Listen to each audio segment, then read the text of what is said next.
जो लोग ऊंचे हैं बौना बताना पड़ता है, कुछ इस तरह से हमें कद बढ़ाना पड़ता है। क्या कहने वाह वाह वाह। खुद अपने मरने की उसने खबर उड़ाई है कि जिंदा रहने को कर्तव्य दिखाना पड़ता है। वाह वाह। आज का ये मौका वाकई बहुत ही खुशगवार है, इस एतबार से बहुत शुभ है और सब कुछ शुभ शुभ होगा कि जहाँ हिंदी उर्दू गले मिलती है वहाँ सब अच्छा ही अच्छा होता है। ऐसे दौर में जबकि हर जगह फितना है, फसाद है, लोग लड़ना चाहते हैं, ऐसे दौर में जो लोग मिलाने का काम करते हैं वो बड़े लोग होते हैं। सर्वेश अस्थाना साहब का हुक्म था, संजय मिश्रा साहब की ईमा थी। कल ही मुझसे ये बात हुई कि क्या आप वक्त दे देंगे, तो मैंने कहा वक्त देंगे नहीं बल्कि मैं पूरी 100% यहाँ हाजिर हो जाऊँगा, इसलिए कि ऐसी महफिलें बहुत कम मिला करती हैं कि जिसमें नदियाँ बाहम गले मिल रही हों।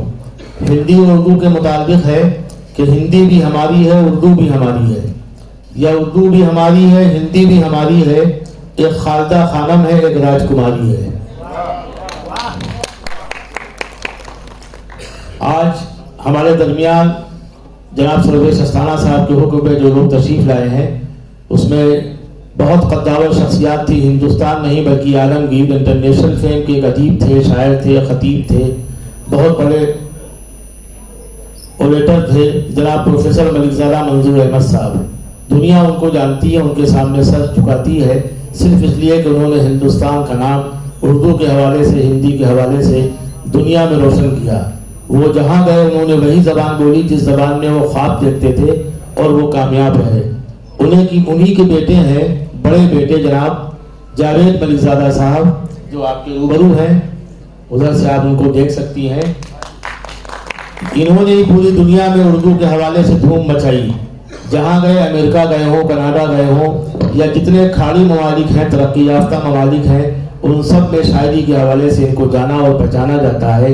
लखनऊ में हम इनके मुताल्लिक़ कुछ बताएं तो वही होगा कि सूरज को चराग दिखाना है।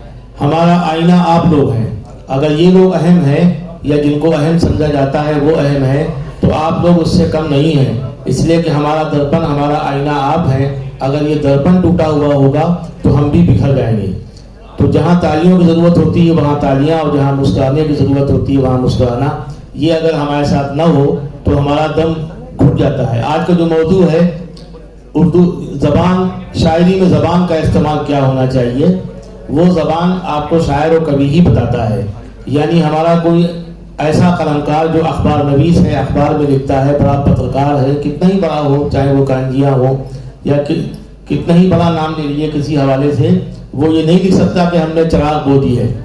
लेकिन हमारा शायर जो है वो चिराग बोता है, अंधेरे उगाता है, और उसको कहा जाता है कि बिल्कुल सही गुफ्तगू है। अगर वही गुफ्तगू हम लिख के करें तो लोग कहेंगे रिजवान फारूकी का दिमाग चल गया है। लेकिन संजय मिश्रा ये शेर कह सकते हैं कि ये किसने बद्दुआ दी थी कि बारिश है मगर फिर भी, ये किसने बद्दुआ दी थी कि बारिश है मगर फिर भी, जमी का बांझपन खेतों की वीरानी नहीं जाती। अब जमी को बांझ कोई नहीं कहता, लेकिन ये शायर कह सकता है। हकीकत में मिजाजों के बदलने की जरूरत है, हकीकत में मिजाजों के बदलने की जरूरत है, लिबासों के बदल लेने से शैतानी नहीं जाती। और शायर कहता है कि मैं रोजी की तलब में ठोकरें खाकर जो पलटा हूँ, मेरे बच्चों से मेरी शक्ल पहचानी नहीं जाती। मैं रोजी की तलब में ठोकरें खाकर जो पलटा हूँ, मेरे बच्चों से मेरी शक्ल पहचानी नहीं जाती। दुनिया का कितना बड़ा कलमकार हो, कितना बड़ा राइटर हो, इन लफ्जियात को वो अपनी नस्ल में नहीं बांध सकता, वो नहीं लिख सकता जो संजय मिश्रा शौक साहब कर सकते हैं। संजय मिश्रा शौक ने कहा कि हालात की जंजीर में कसने लगे आंसू, हालात की जंजीर में कसने लगे आंसू, गुजरात कहा था कि बरसने लगे आंसू। तो गुजरात से मुराद सिर्फ गुजरात नहीं है बल्कि पूरी दुनिया, पूरे हिंदुस्तान में जहाँ इस तरह के हालात होंगे, जुल्म होगा, ज्यादती होगी, वहाँ शायर का कलम मचलेगा। वो पंडित हो, पुजारी हो, मौलवी हो, मुल्ला हो, कोई हो, उसका दिल धड़केगा अगर वो शायर है। और जावेद मलिकज़ादा साहब ने तो बहुत बड़ी शायरी की। इन्होंने छोटे छोटे मिसरों में वो काम कर दिया तो 100 साल पहले मीर ने समझ लिया था, हमारा शायर नहीं समझ पाया। हम मध्य गुम्बे रोड़े वही पुराने पुराने, जैसे एक लफ्ज है उर्दू में फुकदान, एक लफ्ज है किलीद, फुकदान के माने कमी के आते हैं, किलीद के माने चाबी के आते हैं। हमारा शायद कफस यानी पिंजरा, तो हमारा शायद चाहता है कि बिजली, आशियाना, कफस, चमन, गुलिस्तां इन्हीं लफ्ज़ियात को बांधे और आप लोग दाद दें। आज का दौर तो कंप्यूटर एज है, अगर हम कंप्यूटर और इंटरनेट की बात नहीं कर सकते तो किस तरह से हम दुनिया को मुतासिर करेंगे। तो वो लोग जो कंप्यूटर, इंटरनेट और आज की ज़बान के तकाज़ों को, शब्दावली को जानते हैं, वो नाम है जनाब डॉक्टर संजय मिश्रा शौक़ का। संजय मिश्रा शौक़ पंडित हैं। पंडित की हमारे यहाँ इसलिए अहमियत होती है कि हम लोग उर्दू दुनिया में, उर्दू जगत में जो मुफ्ती की हैसियत है फतवा देने वाले की, वही हिंदू जबान और हिंदू कौम में पंडित की है।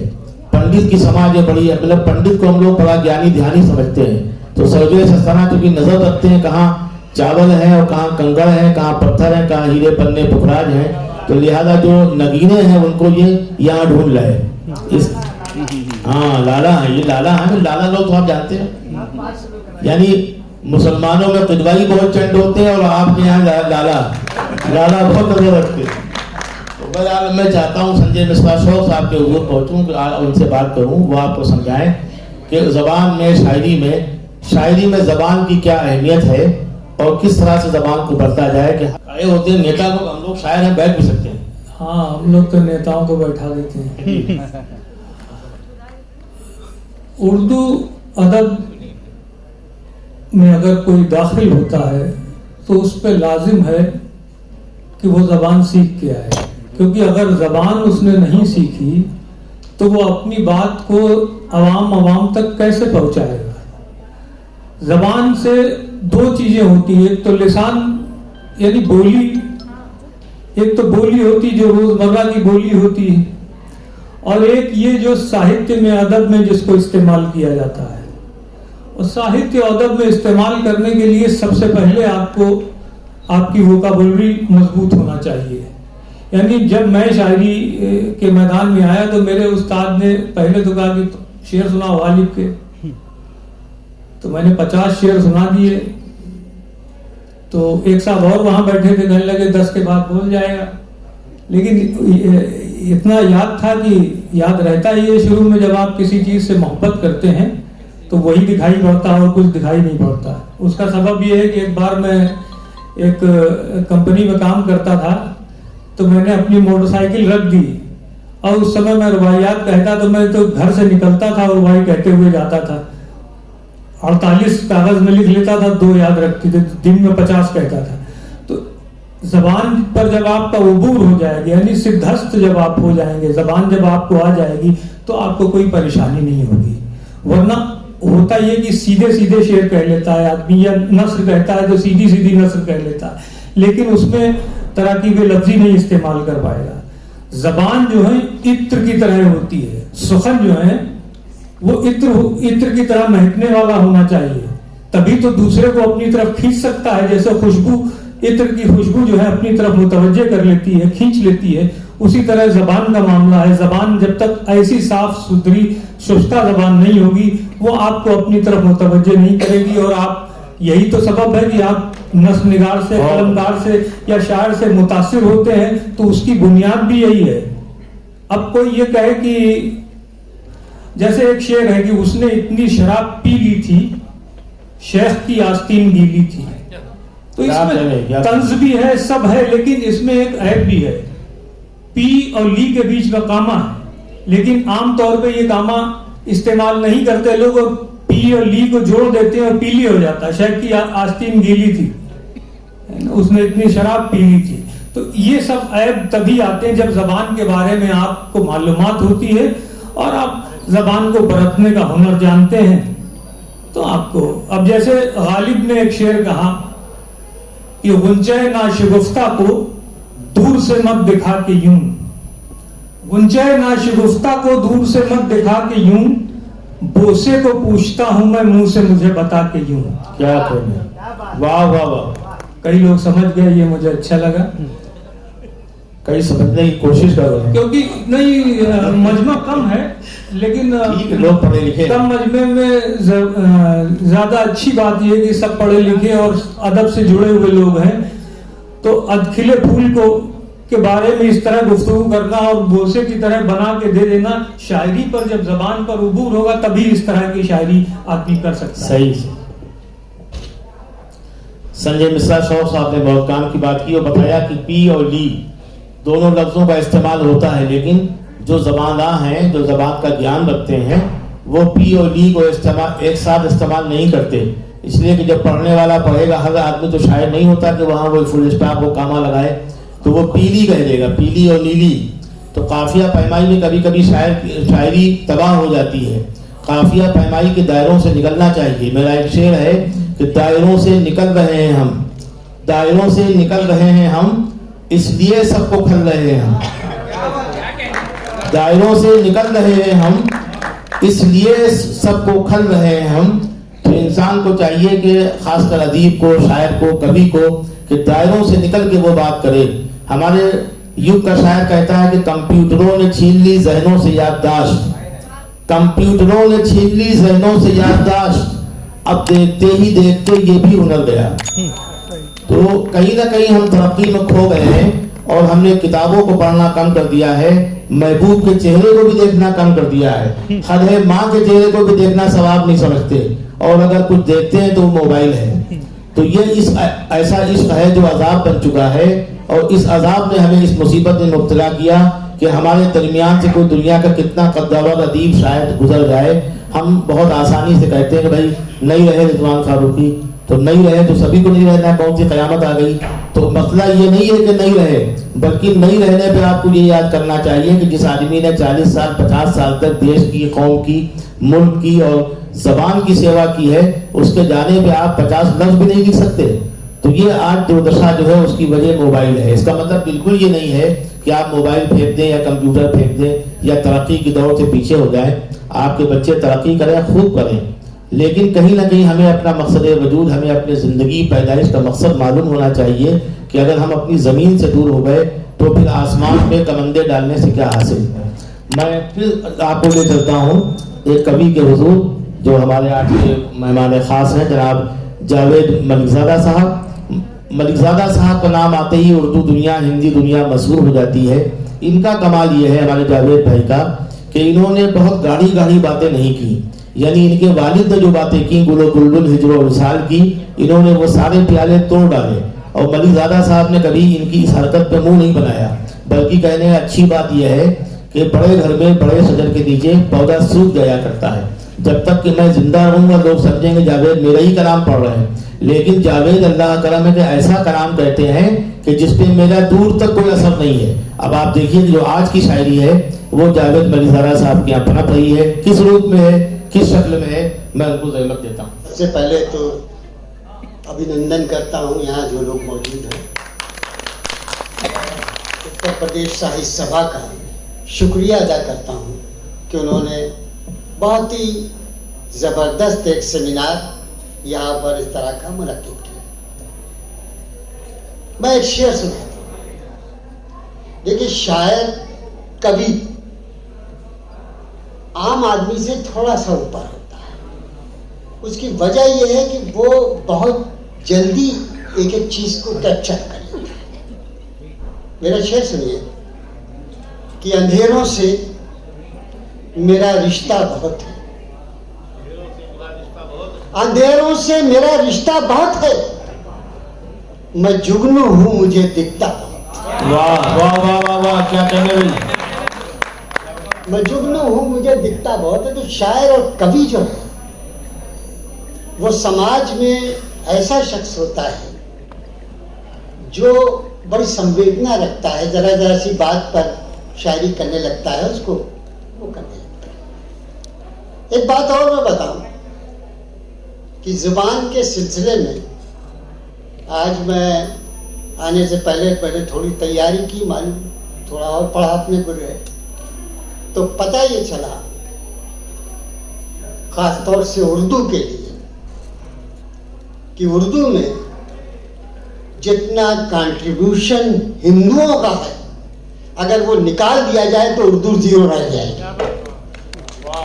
जीरो रह जाएगी। जितना कंट्रीब्यूशन, जितना उनका कारनामा है, एक से एक बड़े लोग गुजरे हैं उर्दू वाले, जिन्होंने गैर मुस्लिम, जिन्होंने उर्दू के साहित्य में, उर्दू की शायरी में अपना रोल अदा किया है। पूरी एक लिस्ट है मेरे पास, समझे।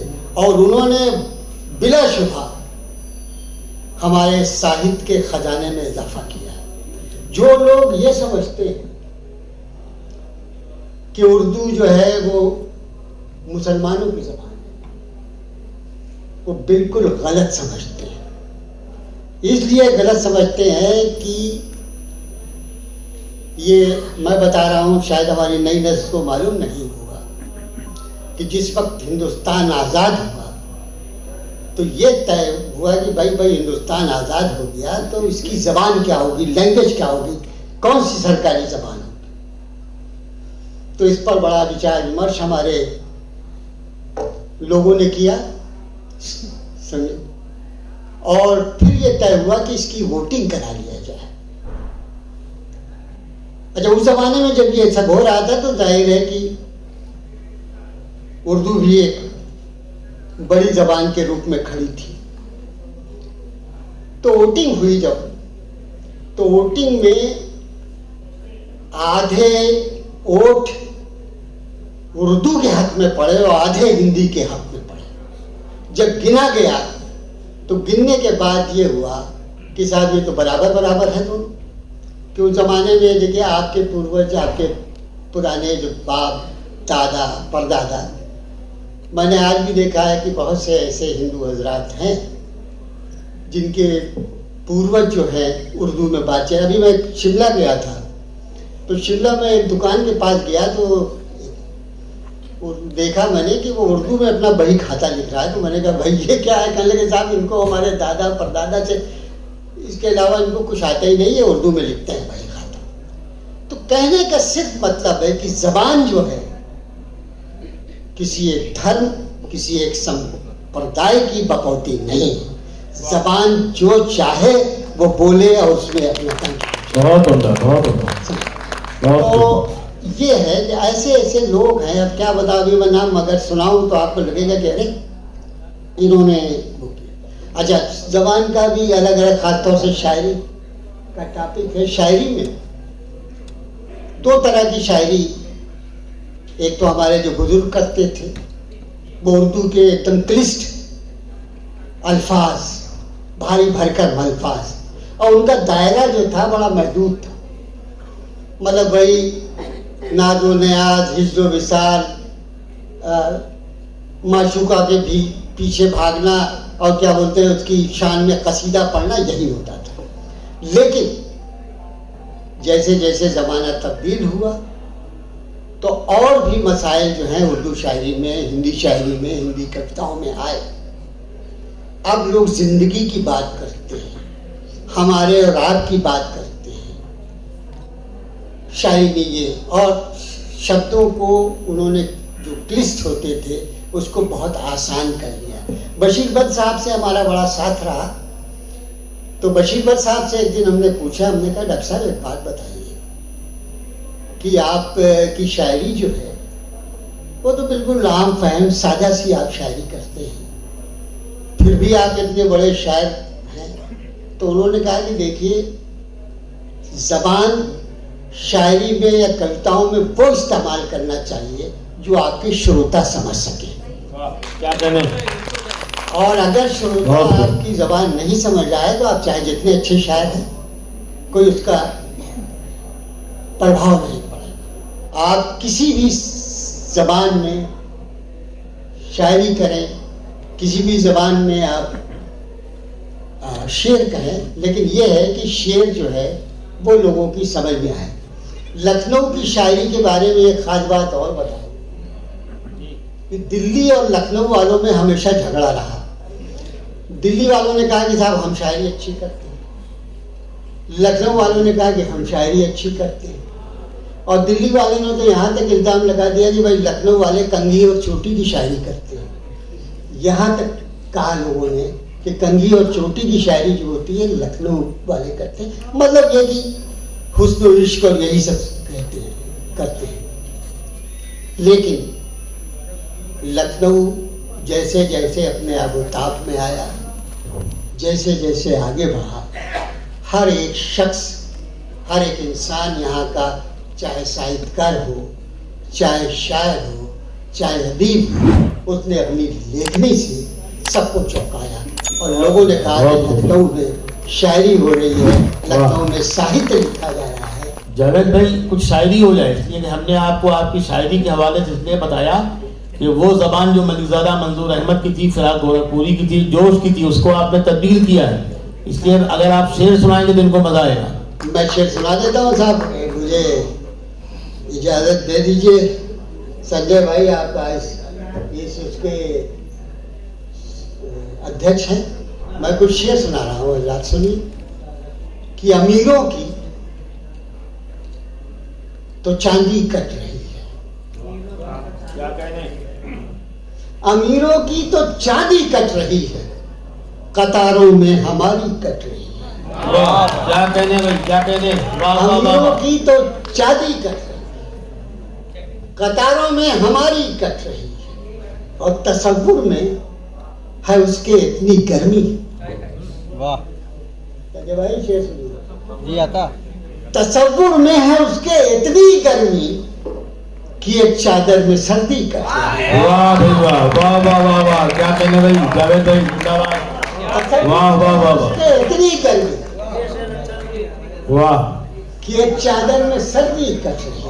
वाह वाह वाह वाह। और ज़रा ये भी शेर सुने कि शरीफों की है उम्रें मुख्तसर सी, हाँ, शरीफों की है उम्रें मुख्तसर सी, गुनहगारों की लंबी कट रही है। क्या कहने भाई, क्या कहने? वाह वाह वाह वाह। शरीफों की है उम्रें मुख्तसर सी, गुनहगारों की लंबी कट रही है। अभी शेर देखिए कि बड़ी तब्दीलियां हैं मौसमों में, बड़ी तब्दीलियां हैं मौसमों में, तो क्या जंगल से लकड़ी कट रही है? वाह वाह वाह वाह वाह, क्या कहने भाई? बड़ी तब्दीलियां हैं मौसमों में, तो क्या जंगल से लकड़ी कट रही है? वाह वाह वाह वाह। सरेश भाई ये शेर खास तौर से, तो क्या जंगल से लकड़ी कट रही है, ये आंसू खत्म कर डालेंगे मुझको, वाह ये आंसू खत्म कर डालेंगे मुझको, बदन से रोज मिट्टी कट रही है। वाह वाह वाह वाह, बहुत ये बहुत आंसू जावेद खत्म भाई। कर डालेंगे मुझको, बदन से रोज मिट्टी कट रही है। क्या कहने? और ज़रा ये जब मेरी पत्नी होती है तो ये शेर मैं सुनाता हूँ, बहरहाल आप ही सुन लीजिए। उनको ये घर में छोड़ के आए ताकि पढ़ सके। बदन से रोज मिट्टी कट रही है। और शेर सुनिए कि तुम्हारे शौक पूरे हो रहे हैं, तुम्हारे शौक पूरे हो रहे हैं, तुम्हारे शौक पूरे हो रहे हैं, मेरी तनख्वाह आधी कट रही है। वाह वाह भाई वाह, वाह वाह वाह वाह, बहुत उम्दा। तुम्हारे शौक पूरे हो रहे हैं, मेरी तनख्वाह आधी कट रही है। तनख्वाह आधी कट रही है। मेरा ख्याल काफी, बहुत उम्दा। दो तीन शेर और सुन लीजिए जरा। 5 मिनट बचे हैं जो वक्त दे रखा है इन्होंने सर्वेश भाई को। हाँ। सिर्फ 5 देखिए आजकल मैं 5 खास तौर से आजकल किसी भी क्षेत्र में आप चले जाएं, किसी भी बात हो, देखिए शेर इस तरीके से लोग अपना कद बढ़ाते हैं। शेर ये है कि जो लोग ऊंचे हैं बौना बताना पड़ता है, वाह जो लोग ऊंचे हैं बौना बताना पड़ता है। कुछ इस तरह से हमें कद बढ़ाना पड़ता क्या कहने, क्या कहने? वाह वाह वाह वाह। जो लोग ऊंचे हैं बौना बताना पड़ता है, कुछ इस तरह से हमें कद बढ़ाना पड़ता है। खुद अपने मरने की उसने खबर उड़ाई है, खुद अपने मरने की खुद उसने अपने खबर उड़ाई मरने है। की उसने खबर उड़ाई है कि जिंदा रहने को कर्तव्य दिखाना पड़ता है। वाह वाह वाह, खुद अपने मरने की उसने खबर उड़ाई है कि जिंदा रहने को कर्तव्य दिखाना पड़ता है। और शेर देखिए जरा कि जिन्होंने छीन ली खुशियां हमारे चेहरों से, वाह जिन्होंने छीन ली खुशियां हमारे चेहरों से, उन्हीं को देख के अब मुस्कुराना। वाह वाह बहुत उम्दा भाई, वाह वाह वाह वाह। जिन्होंने छीन ली खुशियां हमारे चेहरों से, उन्हीं को देख के अब मुस्कुराना पड़ता है। बहुत बहुत शुक्रिया आजाद, अगर हमने कुछ समय ज़्यादा लिया हो तो उसके लिए माफ़ी। बहुत बहुत आइए भाई जावेद भाई। बहरहाल जावेद भाई ने बहुत अच्छी शायरी सुनाई, हमेशा की तरह जिस तरह वो पढ़ते हैं। कई गोशे थे उसमें, कई पहलू थे, कई दायरे थे। उन्होंने लखनऊ और दिल्ली की बात की, दोनों बड़े दबिस्तान थे, हमेशा इनमें चश्मक चलती रही और बहस और तकरार होती रही। उनको अपनी ज़बादानी पे फख्र था, लखनऊ वालों को अपनी ज़बादानी पे फख्र था। लखनऊ वाले उनको एक तरह से तमाम तलज़मतों के बावजूद उनको लंगड़ा समझते थे। वो कहते थे ज़बान की मोछ हमने निकाली है। ये बात सच भी है। लखनऊ का शायर कहता है कि ये बज़्म लखनऊ है, यूं न ले जाएंगे हम उनको। ये बज़्म लखनऊ है, यूं न ले जाएंगे हम उनको, कहीं से कर्ज ही ले आइए शाइस्तापन पहले। तो हमारे लखनऊ में जो पहले आप की रविश है, ये दुनिया में कहीं नहीं है। यानी एक आदमी प्यासा होता है, वो पानी पीना चाहता है, लेकिन संजय मिश्रा शौक कहते हैं कि प्यासे होने के बावजूद पहले रिजवान फारूकी पी लें, और रिजवान चाहते हैं कि पहले जावेद भाई पी लें, और जावेद चाहते हैं कि पहले सरवेश अस्थाना साहब पानी पी लें। ये जज्बा लखनऊ में मिलता है जो सिर्फ उर्दू वालों में है। और जनाब संजय मिश्रा शौक या फिराक गोरखपुरी, ये हिंदुस्तान की वो धरोहर है जिन पर फख्र करना चाहिए, और ये वाकई खुशबू की तरह है। इनके लिए ये शेर है कि हम तो खुशबू की तरह फैले हैं दुनिया भर में, हम तो खुशबू की तरह फैले हैं दुनिया भर में, आप खुशबू को गिरफ्तार करेंगे कैसे। तो ये वो खुशबू उर्दू और हिंदी की है कि ना इनको दूर किया जा सकता है, ना इस खुशबू को किसी बोतल में कैद किया जा सकता है। डॉक्टर संजय मिश्रा शौक आपके रूबरू हैं, इसलिए मैं इनको भी 5 मिनट में कैद नहीं कर सकता। अब इन्हें क्या करना है ये हमारे सदर हैं, ये खुद तय करें, ये आपसे रूबरू हैं। ये बात सही है कि आधे घंटे या पौने घंटे में कुछ हो नहीं सकता, लेकिन फिर भी कहीं से कोई शुरू तो करा जाए, और ये काम सर्वेश ने किया है तो इसके लिए काबिल मुबारकबाद है। इनके लिए तालियां होना चाहिए, सर्वेश को होना चाहिए। और सर्वेश अपना करते रहते हैं कुछ ना कुछ, नहीं नया करते हो, बिल्कुल नए मालूम होते हैं हर महफिल में। हाँ, ये डालडे की पोड़ियां खाते हैं, हर मानने लगते हैं। यही तो खास बात है, आप सुन्नी होते जा रहे हैं। आपने नहीं सुनी, न जाने किसका हमें इंतजार रहता है, जब आंख सूखती है दिल होशियार रहता है। वाह। शायरी के लिए लहजा बनाने की जरूरत होती है, और लहजा तब बनता है जब जबान पे पूरी तरह उबूर हासिल हो, वाह, पूरी तरह सिद्धस्त हो जाए आप जबान पे। और जबान के लिए जरूरी ये है कि रोज जो मैं करता था कि 5 लफ्ज, मेरे उस्ताद ने कहा था कि 5 लफ्ज रोज डिक्शनरी से पढ़ो और उनका इस्तेमाल करो। तो मैंने 10 करना शुरू किया, 7-8 फिर भी समझ में आने लगे थे। तो अगर इस तरह करके वोकाबुलरी बढ़ाई जाए तो आदमी जबान को धीरे धीरे हासिल कर सकता है, उसमें उबूर। और बहुत उम्दा। ये भी होता है कि जब जिस जबान में आप अपना कलम उठाएं, जब आप सोचने लगते हैं उस जबान में, तो आप कहीं ना कहीं अपनी मंजिल मकसूद के इर्द गिर्द पहुंच जाते हैं, और आवाम भी आपकी तरफ मुतवज्जे होती है। शायरी और नस्र का जहां तक मामला है, नस्र भी कुछ लोग ऐसी लिखते हैं कि जो शायरी मालूम होती है, मुकफ़ा नस्र होती है काफिये समेत और रिद्म के आधार पर। जैसे लोग नज्म लिखते हैं, नज्म लिखना भी एक मुश्किल तरीन काम है, क्योंकि जब फिक्र की मंजिल आपकी बालिग हो जाती है तब आदमी नज्म लिख पाता है। सच। और नज्म में इजहार जो पैराया है आपकी फिक्र का, वो इसका इजहार खुल के हो पाता है, क्योंकि बाकी जो असनाफ हैं उनमें आप कहीं ना कहीं कैद व बंद का शिकार हो जाते हैं। अब जैसे गजल ही है, गजल में काफिये के हिसाब से, काफिये और अदीब के हिसाब से आपको ख्याल लाना पड़ता है, और बहुत से ख्यालात ऐसे हैं जो गजल की कैद में नहीं आ पाते। उनके लिए मुख्तलिफ असनाफ है नज्म की, मुसद्दस है, मुखम्मस है, या नसरी नज्म है जिसमें रिद्म हो। बिना रिद्म की तो कोई नज्म होती नहीं।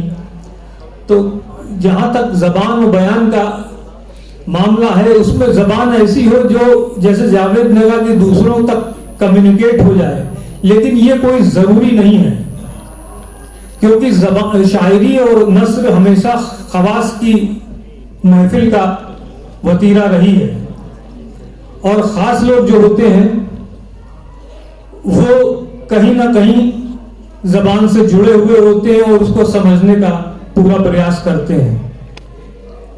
संजय भाई, यहाँ पे ये भी है सवाल कि जदीद और कदीम का यह भी मसला है कि जबान बदलती रहती है, जैसे हिजरत करती रहती है लफ्ज और तहजीबें। तो आपके यहाँ दोनों तहजीबें, यानी आपके यहाँ कदीम भी है जदीद भी है, तो हम चाहते हैं कुछ कदीम शेर अपने सुनाइए, कुछ जदीद सुनाइए। अरे शेर सुनाने का वक्त नहीं, सुना दीजिए आप।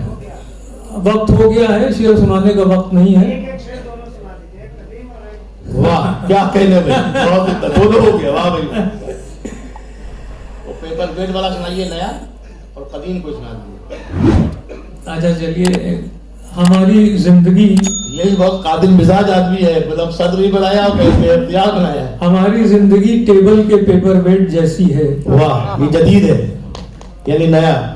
जिसका जी चाहे वो इस्तेमाल करता है हमें, जिसका जी चाहे वो इस्तेमाल करता है हमें। अब भूल गए हम। और सुनाइए, शायरी कमी कोई आपने? नहीं, शायरी की तो कमी नहीं, लेकिन मालूम ये होना चाहिए, सर्वेश के यहाँ खास ये रखा जाता है कि शेर समझ में आ जाए। इनके समझ में आना बहुत जरूरी है, क्योंकि ये शेर को फैला देते हैं। अगर इन्हें अच्छा लगता है किसी का शेर हो, पहले घर आबाद फिर बर्बाद होना चाहिए, वाह, शाद होने के लिए नाशाद होना चाहिए। वाह भाई वाह, वाह वाह वाह वाह, क्या कहना भाई संजय भाई? कत्ल जो करता है इंसानों को दौलत के लिए, कत्ल जो करता है मासूमों को दौलत के लिए, ऐसे हर इंसान को बेऔलाद होना चाहिए। वाह वाह वाह, दूसरे बहुत शुक्रिया संजय मिश्रा। इतना शरीफ आदमी आपको लखनऊ में नहीं मिलेगा। कोई लखनवी कितना बड़ा हो सकता है कि संजय मिश्रा शौक ने 2 ही शेर में बात तमाम कर दी, तो कभी कभी एक ही मिसरे में काम हो जाता है। बहुत शुक्रिया आपका, और बिलखुसूस जनाब सर्वेश अस्थाना साहब का, और आप सभी का।